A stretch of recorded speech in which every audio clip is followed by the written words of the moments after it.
tüm yoldaşları bu kahraman şehitlerimiz adına 2 dakikalık saygı duruşuna davet ediyorum.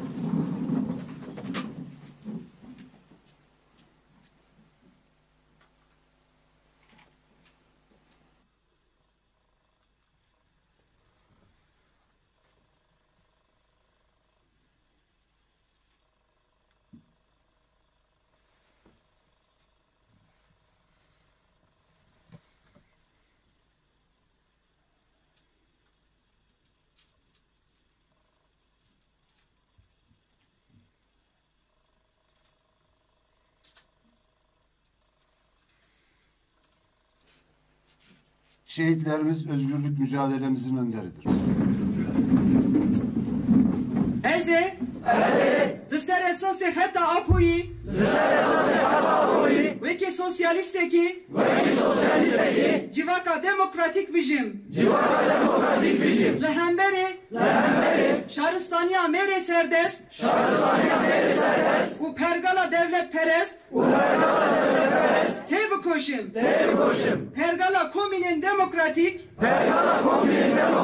Ahu disperi azadiya jine, Esas bıgırım. Dıbın her şartu mevcida. Cibu azadiya gelle kurt. Eze tekoşine mezun bıkım. Ji inşaya civaka demokratik ve peşentiye bıkım. Sosyalizma demokratik. Ujiyana azat. Bu parizm.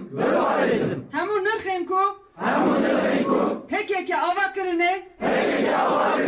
Bıdım jiyandın. Jibu roşlata navin. U cihane demokratik. Tevu koşim.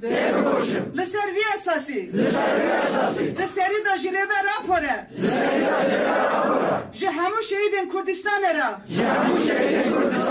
Ji geleme u mirovahire. Liser şeref u hürmet afa. Söz dedim. Söz dedim.